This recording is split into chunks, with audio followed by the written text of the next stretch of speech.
Қызыл телпек ертегі.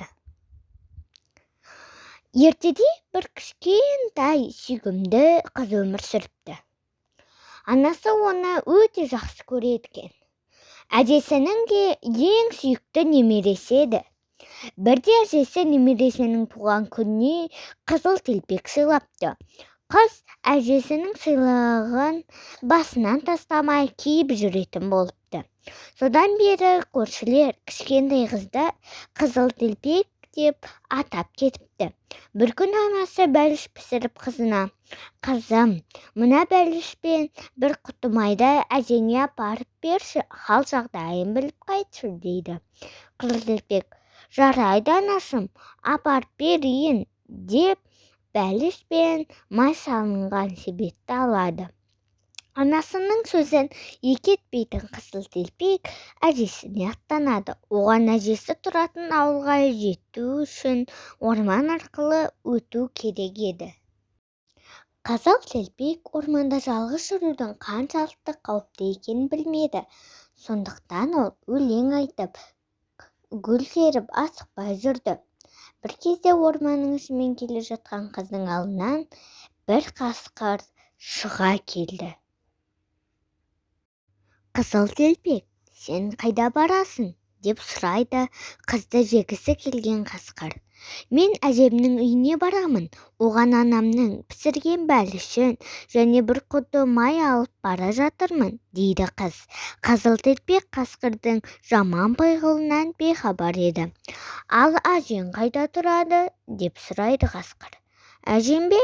Ол орманның ар жағындағы ауылда, ауыл шетіндегі диірменнің жанындағы бірінші үйде тұрады» деп қызыл телпек қасқырға әжесінің тұратын жерін дәл айтып береді.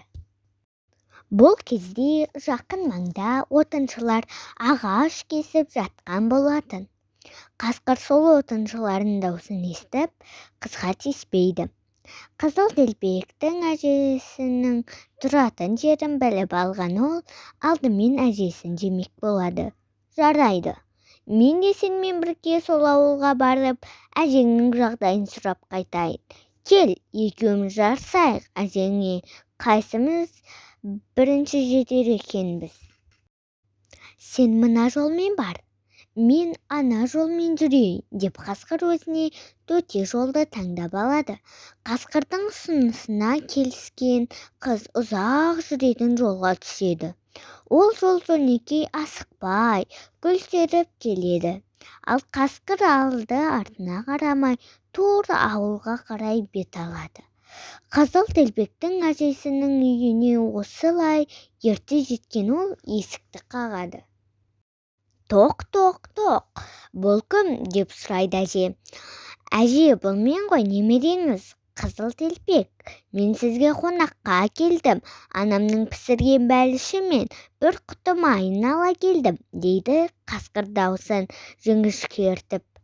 Бұл кезде ауырып төсек тартып жатқан әже шынымен немересі келген екен деп ойлап: «Айналайын, қызым, тұтқаның жанындағы жіпті тартсаң, есік ашылады» дейді дауыстап.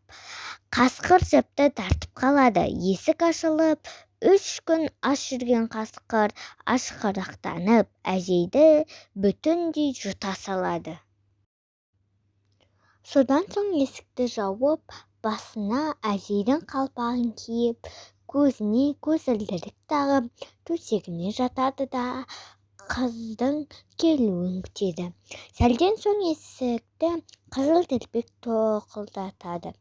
«Тоқ, тоқ, тоқ, бұл кім?» дейді жуан дауыспен тойып алған қасқыр. Қыз гүрілдеген дауысты естіп қорқып кетеді. Артынша әжем суық тиіп, даусы содан өзгерген болар деп ойлайды. «Бұл мен, сіздің немереңіз, қызыл телпекпін. Мені сізге анам жіберді. Бәліш пен бір құты май алып келдім».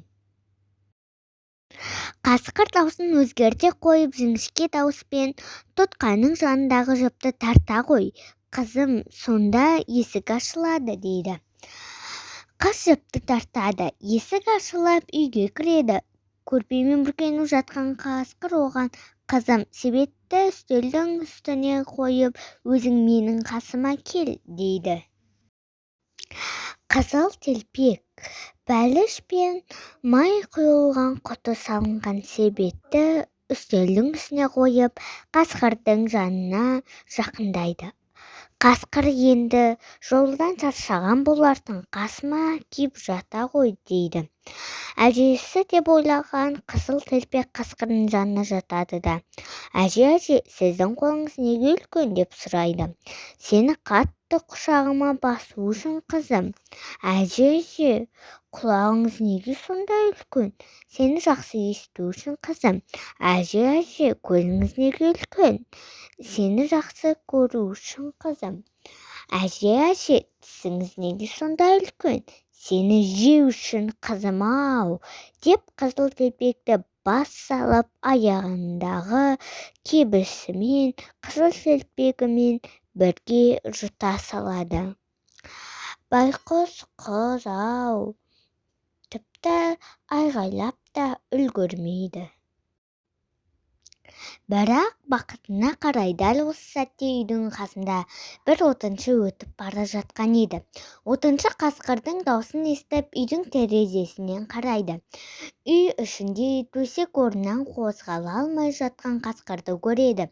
Оның қамбиған қарнына қарап не болғанын бірден түсіне қояды. Отыншы жыртқышты ұстап алып, қарнын жарып жібереді. Қасқырдың ішінен қызыл телпек пен әжесі дін-аман шыға келеді. Отыншы қасқырдың қарнын қайта тігіп, бос қоя береді. Қызыл телпек пен әжесі отыншыға алғыстарын білдіреді. Әжесі шай қойып, немересі әкелген бәліштерді себеттен шығарып дастархан жасайды. Сөйтіп үшеуі жақсылап тұрып шай ішеді. Әңгіме дүкен құрады. Қасқырдың сыбағасын қала бергендерін айтып мәз болады.